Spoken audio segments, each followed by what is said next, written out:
A couple of years ago, I went through a rough patch.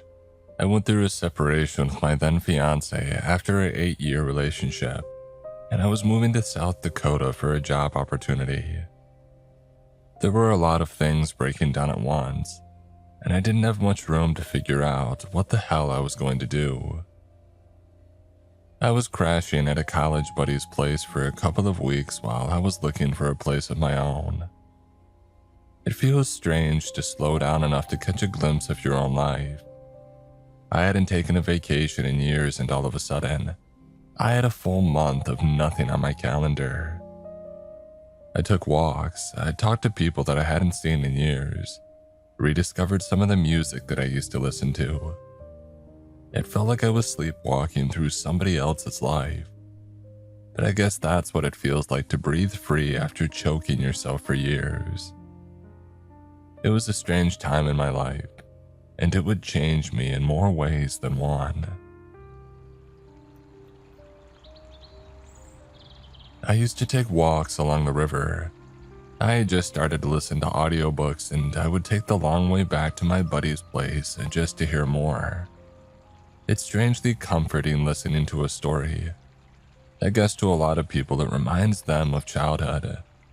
Having a story read to us is one of the most comfortable things that I can think of. I stopped to tie my shoe when I noticed this acrid smell. I took off my headphones and listened to the river, but there was something else. A weak sort of wheezing, barking noise. Taking a moment to step off the path, I noticed the source, an adolescent deer. It was lying in the river, half its body submerged and the top half weakly patting at the grass, as if hoping that something would pull it up. It was covered in these nickel-sized holes covering the entire side of its ribcage, and I could see something moving under its skin. It was dying, no doubt about it. And I stepped a little closer just to see what had happened to it. The poor thing wasn't long for this world. It didn't look sickly, the wound seemed physical and inflicted. I had never seen a parasite able to do that kind of damage. And the barks turned to screams, and the screams turned to nothing. After a while, it was just opening its mouth without making a sound. I could see its eyes searching me. It made me believe in a kind of fear that I couldn't imagine.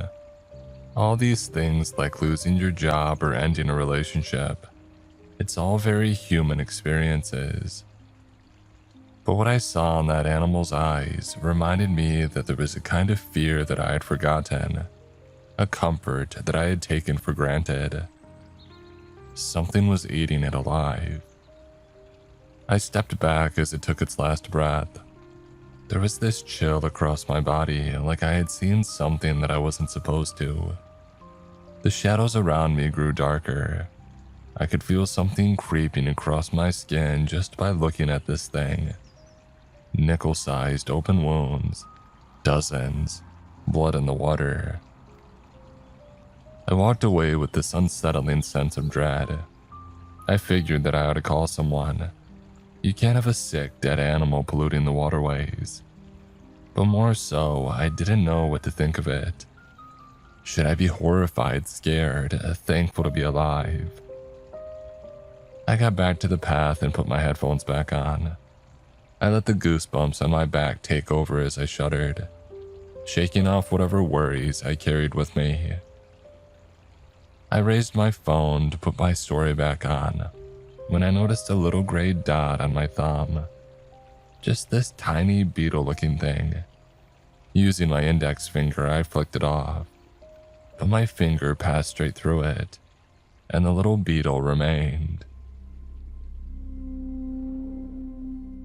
I shook my hands a little and continued on my way, paying no further attention to it. Apart from that, it was a fairly uneventful day. I had a chicken salad, answered some emails, and looked into some apartments. I had a good lead on one. I just needed a little more time. Luckily, time was the one thing that I had plenty of. I have very patient friends. That night, as I was getting ready for bed, I remember standing in the bathroom looking at myself in the mirror. Maybe my eyes were looking a little darker and the skin a little loose along the cheeks. They say you never look at the same you twice. Age does that to a person. As I leaned down to spit, I felt a tickle on my right hand.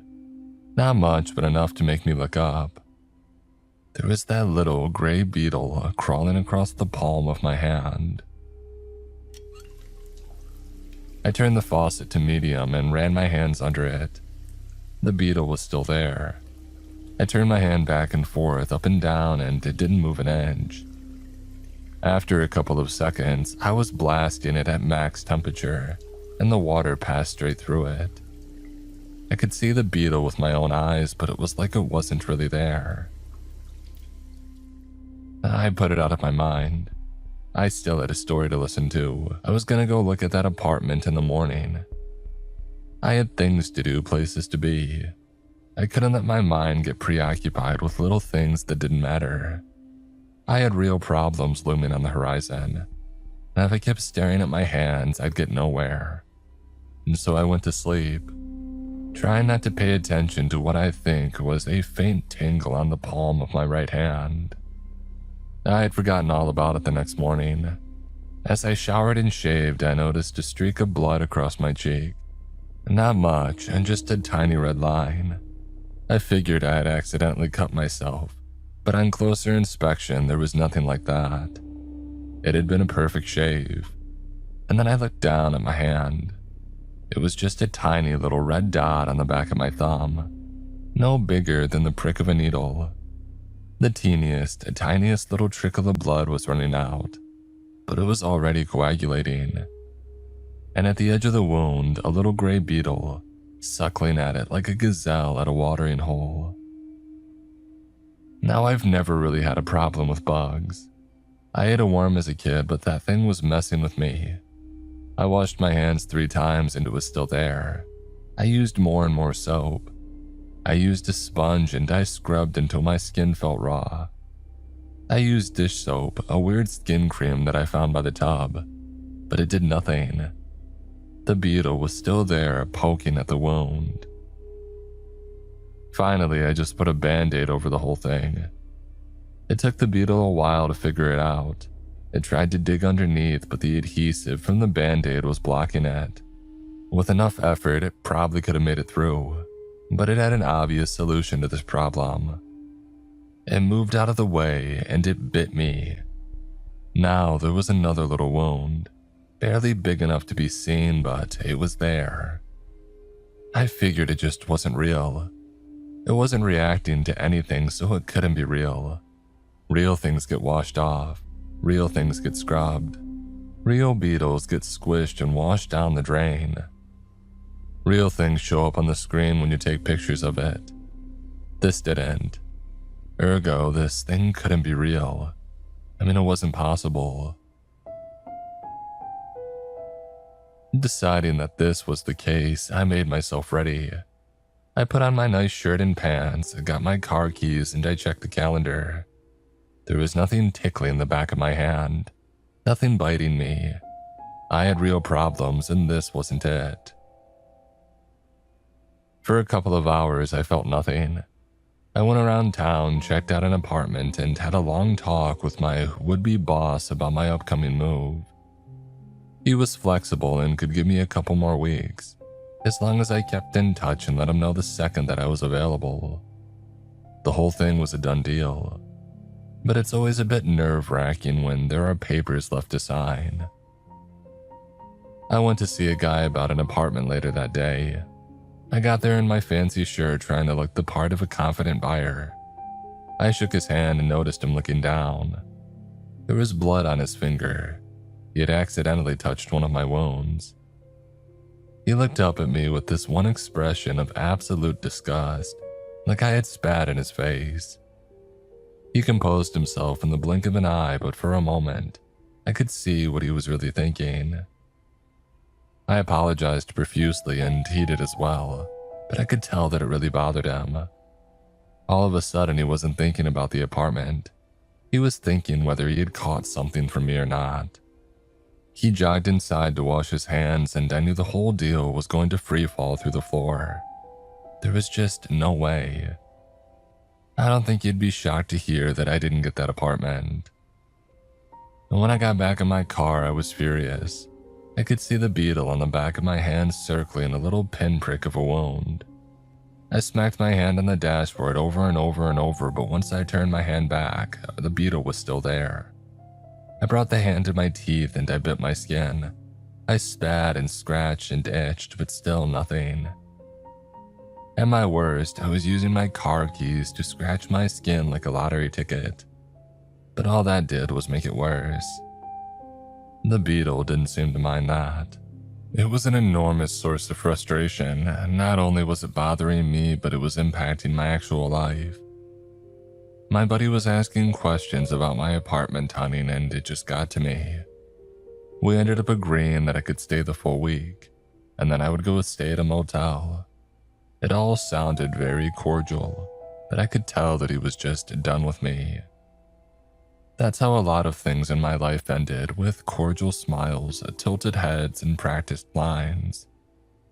My relationship had died the same way. No screaming or crying, just a well-timed, "We need to talk" in a public place as to not cause a scene. But this beetle was driving me mad. I couldn't take photos of it, and so I tried to draw it. I tried to get a better look using a magnifying glass, but I'm a terrible artist. Still, I got a good enough look that I could recognize it from a photo. I scrolled through hours of images looking to see if I could find that one particular beetle. I never found a perfect match, but I think the closest description would be a sort of stubby darkling beetle with a light gray exoskeleton and short legs. All the while, it was chewing away on the back of my hand, and I could feel every tickle of its legs as it moved from one wound to another, poking at the scabs. Going to bed that night, I could feel the heat from my hand, not from the beetle, but from the way that I had scratched and itched at it. It looked swollen even from a distance. I probably had to get it checked out if it progressed. But that line of thinking drew me down a path that I didn't like. Laying down to sleep, I could still see the eyes of that deer, those blank, dark spheres looking not at me, but at the concept of me. Not knowing if I was a savior or a predator. Maybe it figured out that I was neither. Maybe those barking noises were a warning to stay away, to turn around and run. I never really fell asleep, but I shot out of bed like I had been kicked. I felt a bite, this time further at my wrist. Turning on the lights, I could see that the beetle had grown larger, not by much, but maybe 1/6 of an inch. There was a slightly bigger bite further up on my hand. It itched, already turning red. I was done with this thing. I was absolutely, unequivocally done. I would kill it even if it meant chopping my own hand off. I had had enough. I pulled out some ice from the freezer and I dumped it in a bucket. I filled it with water. As I did, my friend walked out of his bedroom, hair still messy and a sleep mask tucked away on his brow. "What are you doing?" he asked. "I'm almost done." "Okay, but what are you doing?" I sighed and bit my lip. There was no way of getting around it. I was going to have to look like a madman. I turned to him and I showed him my hand. "You see this?" "Yeah? What do you see?" He looked a little closer. There was no way that he couldn't see the beetle. The thing was front and center. It looks like a rash. You okay?" "It's not a rash, it's not a scratch. I don't know what the hell it is." You should get that checked out." I rolled my eyes as he lumbered back to his bedroom. I shoved my hand down the icy bucket, only to watch the beetle casually travel up my arm, find a warm spot, and then bite down again. This time I felt it. Over the next few days, the beetle was always on my mind. Everything else became this background noise to this immediate thing that I could see on the back of my hand. I would get these specks of blood on my shirt right by the wrist, and I would absolutely lose my mind with anger. At one point, I noticed it didn't seem to bite at wounds that were covered in something, so I rolled my entire hand in duct tape. The dang thing just crawled up my arm, found another spot, and then bit me again. I tried everything. I bought pesticides from a garden shop. I used some stuff that was used to clean pools. I tried to cut off the blood flow with a belt, but it didn't work. No matter what, the beetle had a solution. It would walk somewhere else, bite down, and keep eating. After a couple of days, it was big enough to cover the nail on my pinky finger. The same day, I moved out of my friend's place and into a motel. I went to see a doctor. I didn't even bother telling him about the beetle, I just showed him the wounds on my arm. He ended up giving me a prescription for some kind of eczema medication and encouraged me to eat more fiber, but there was little else that he could do. All test results came back negative. He recommended some generic antifungal cream, but I would have to wait until the wound scabbed up. I would get these bouts of rage and I'd be going along normally and then feel that twitch of pain and I would lose my mind. I would slam my hand against the wall or beat my arm like a drum. I ended up only making it worse and I was nowhere near closer to getting rid of that thing. It would keep me up at night. I could feel it crawling around looking for places where the skin was soft and thin. And this one time as it bit down into the pit of my elbow, I made this ugly grunting noise. My mind circled back to the ugly grunting of that dying deer. Perhaps it too had looked for a solution. Maybe until that last moment, it had tried to wash them off by throwing itself in the river. Was that going to be my fate? Dying of some self-inflicted nonsense while this thing ate me from the inside. It was hard to stay focused. I was barely getting more than 2 to 3 hours of sleep a night, and I found myself nodding off in my car. I moved into a motel down by the highway, but the Wi-Fi was spotty and I had trouble finding a new place to live. I could spend hours at the computer and still be no closer to a solution. All the while, my savings were bleeding out, and my would-be boss was asking questions that I couldn't answer. I had this one constant tab open where every now and then, I would look into whatever long shot I could imagine to get this thing off me. Poison, radiation, x-rays, sound waves. There were a lot of ideas. The problem was, without knowing exactly what it was, there was no way to say that what would work and what wouldn't. But I couldn't show it to anyone, and describing it just made it sound like a sort of gray beetle. And then I had an idea. It was nasty, but it just might work. I had this cigar cutter from a friend's wedding the year prior. I hadn't thrown it away, but never really found a use for it either. I'm not much of a cigar guy, but it's kind of cool to keep something that looks like a guillotine in my pocket. I noticed that if I poked myself, I could sometimes get the beetle to move. It would always go towards the freshest wound. So little by little, I tricked it to go to the tippy top of my ring finger. I set the skin at the tip of my finger at the edge of the cigar cutter and I slammed down. It's not as dramatic as it sounds.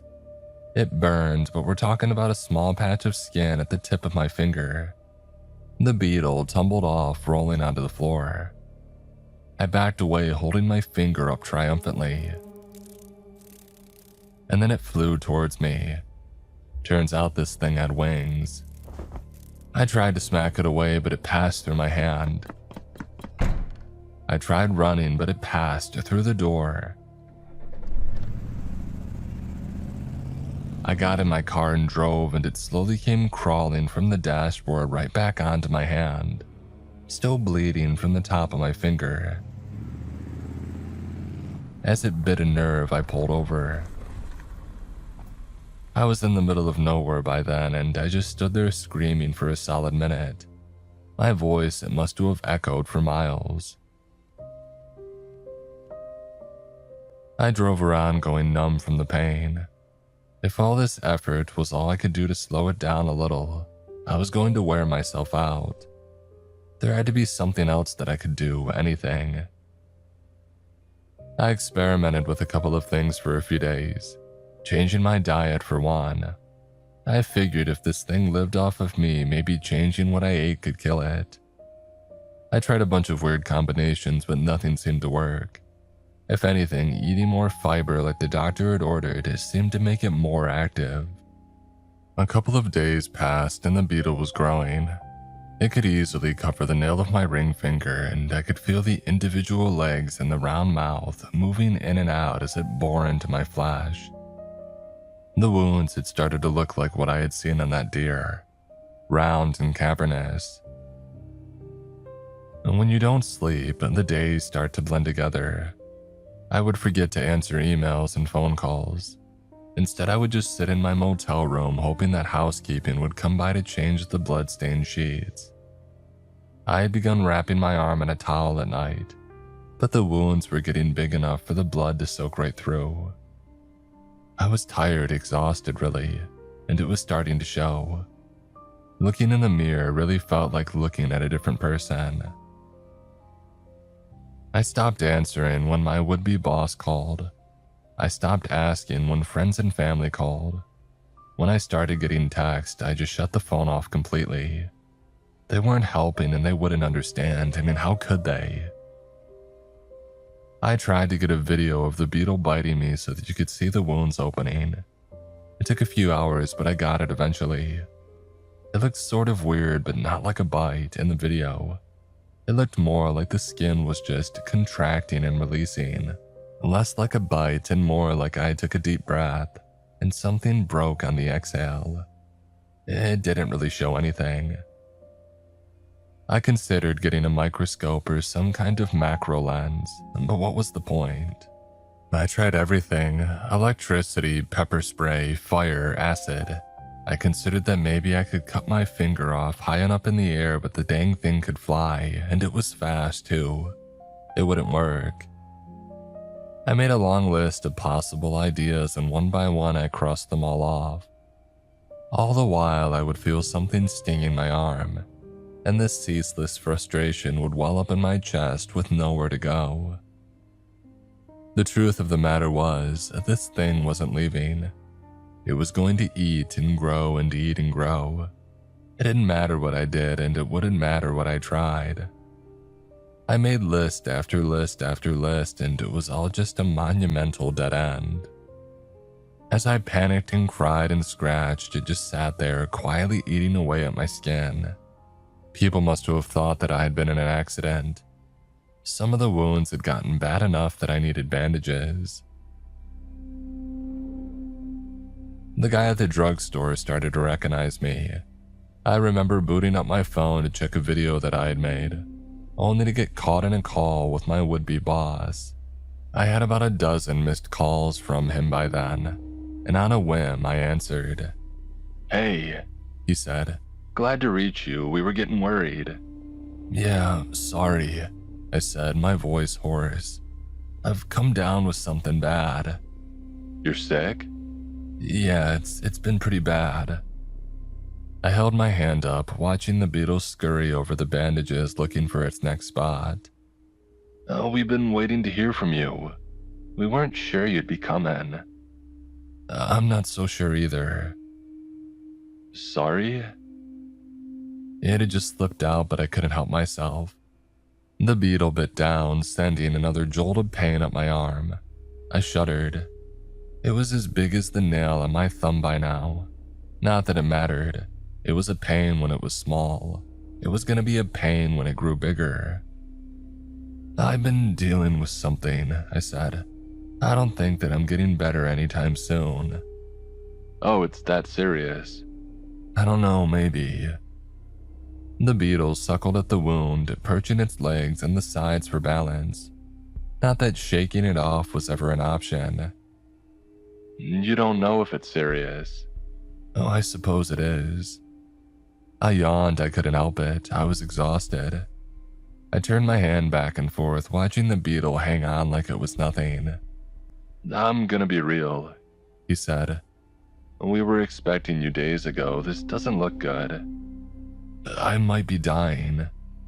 You might be. How can you not know? I don't know. It's been eating me for weeks. I was referring to the situation as a whole, but looking at the beetle, I realized it was astoundingly literal. Eating me for weeks, it wasn't meant to be a pun. But the moment I realized it was, I burst into a laugh. This loud, belly-bursting, manic laughter. I don't know at what point my would-be boss hung up, but I didn't care. I was laughing until I ran out of breath and the tears rained down my cheeks. The laughter turned to a wailing cry as I rolled around on the floor like a toddler. I ended up lying there for hours, watching the beetle take one bite after another. It was sort of hypnotic, and after a while you disassociate enough to not feel the pain. That's not your hand you're looking at, it's his. After that point, I didn't really care anymore. I stayed in my motel room watching the beetle wander up and down my arm looking for weak spots. It was sort of beautiful in the right light. Not really light gray, but more of a pale asphalt blue. Sort of like the novelty sunflowers they sold at the garden shop. I would lounge around waiting for a genius idea to spring to mind. I would keep my headphones on and walk for miles, forgetting to put on something to listen to. I just didn't want to hear my own grunts of pain when the beetle bit me. It had stopped growing bigger, instead now growing longer, segmented. It was almost as big as my thumb. I didn't care, but the bites were getting harder to ignore.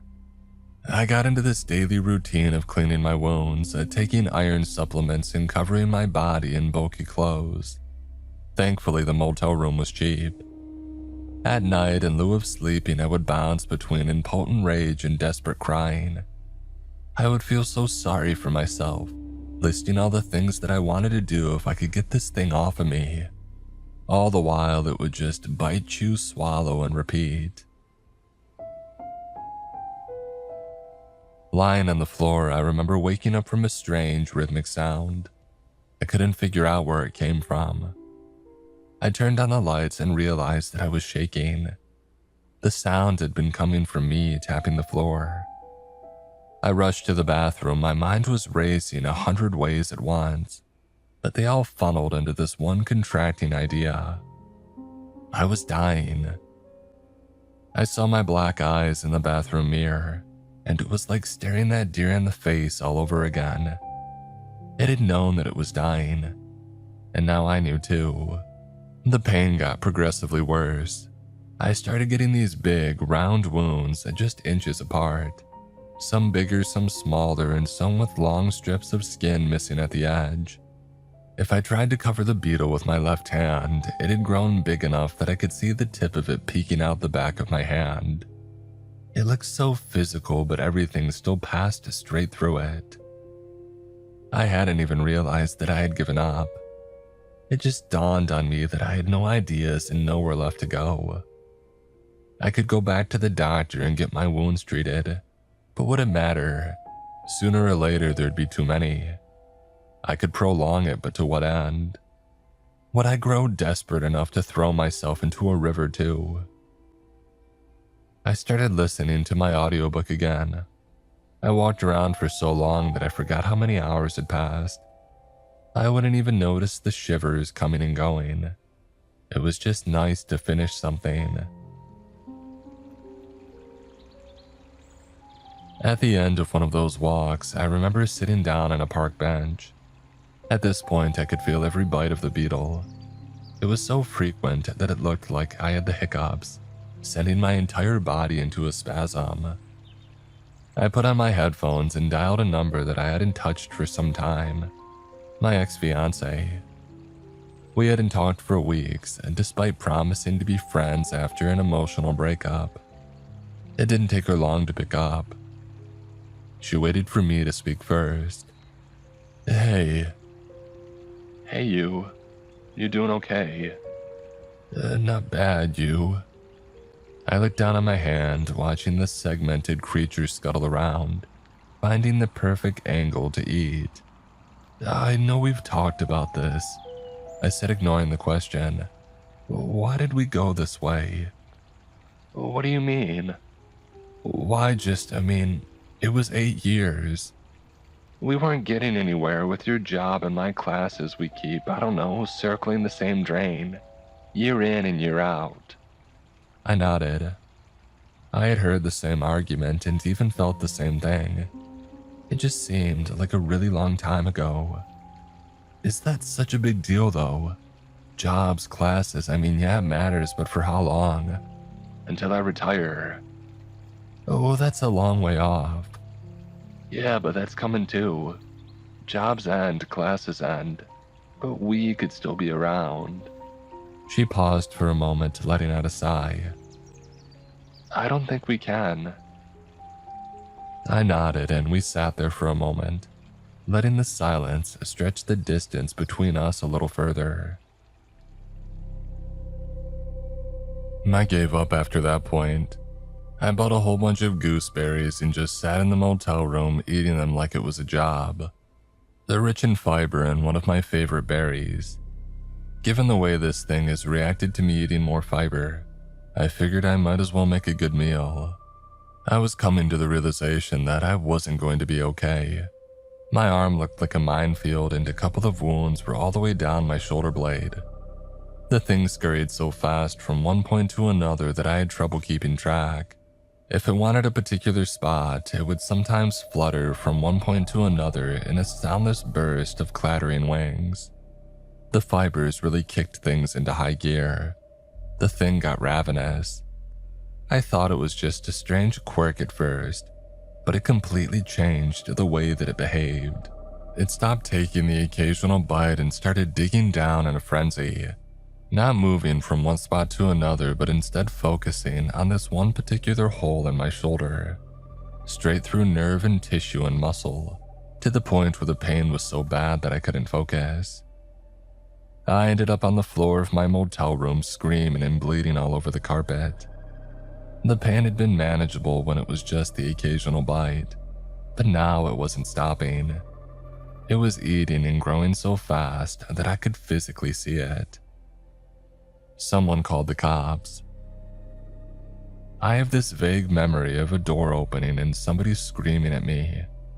Meanwhile, I'm seeing this creature the size of my hand scurrying back and forth over me, biting down and tossing its body around like a predatory death roll.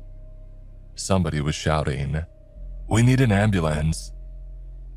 The creature was literally foaming at the mouth, some kind of anticoagulant. My wounds weren't closing. I could feel this strange cold enter my bloodstream. Colors looked different, sharper sort of. The pain slipped from me, not like an anesthetic, but more like I just forgot what pain was supposed to feel like. It left me feeling empty and callous, like there was nothing left that could touch me. The only problem was I couldn't move. Somebody put on gloves and dragged me out. Somebody else was trying to cover my wounds in bandages and gauze. There were flashing lights and raised voices.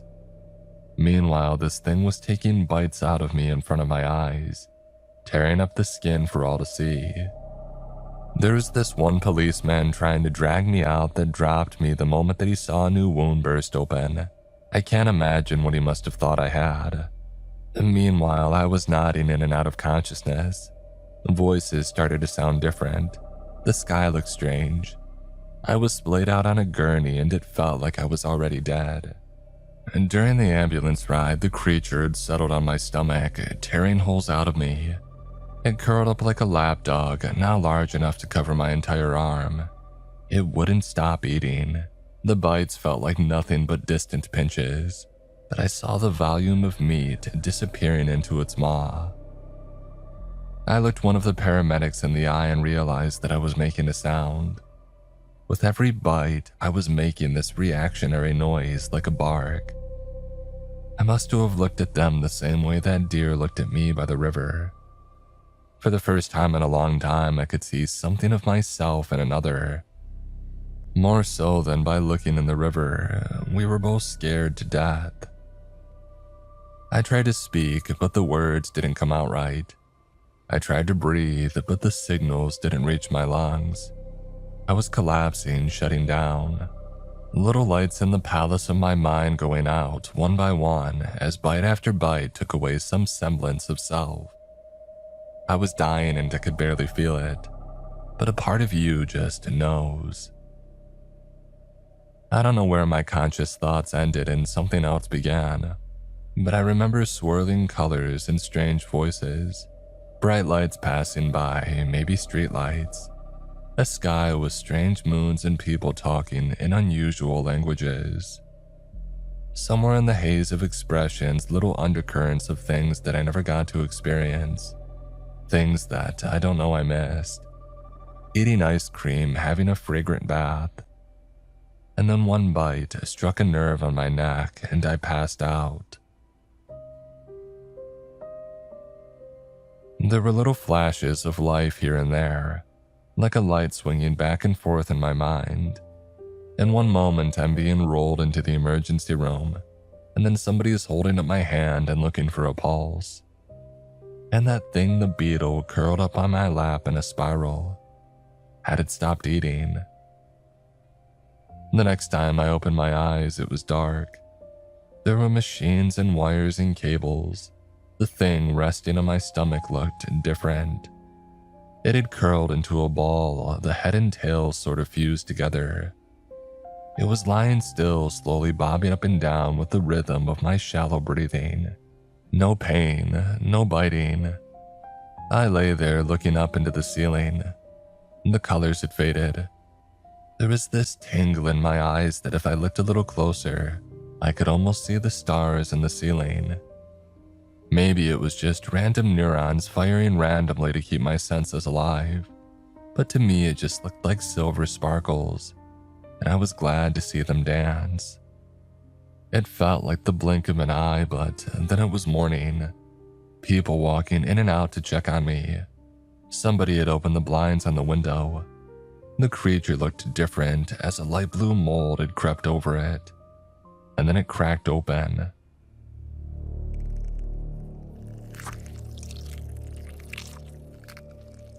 I saw movement, little things making their way out of the creature that had been eating me, breaking it apart like a cocoon. At first, it looked like some sort of mantis, until I noticed the wings. They unfurled, stretching out one by one and testing their tensile strength. There were about 7 of them in total, just these little red, white, and black things covered in gray hairs. Butterflies. They didn't stay long. They polished themselves off and took to the sky, passing straight through the window pane and into the world beyond.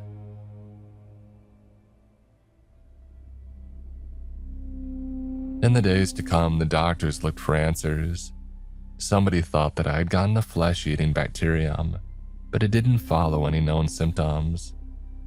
Once it was clear that whatever it was that had gotten flushed out of my system, they focused on my recovery instead. I think in a strange way, giving up had accidentally saved me. If I hadn't started eating more fiber, that thing would have killed me from just the wounds, but accelerating the process, it got what it needed before it killed me.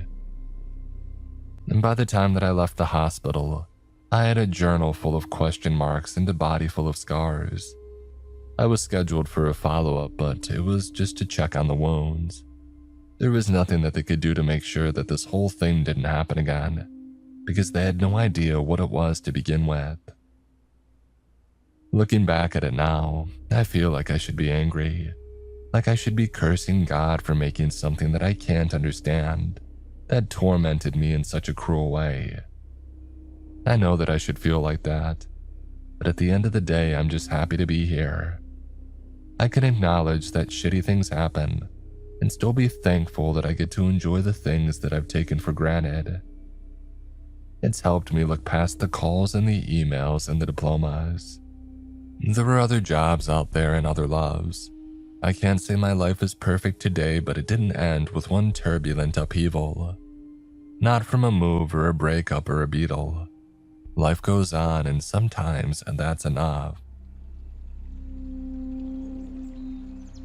Sometimes on my way home, I take the long route. I put on an audiobook, and if I look closely into the distant fields, I can see something fluttering from one bush to the other, biting into meaty red berries and suckling the juice. Little gray butterflies with red, white, and black wings that only I can see.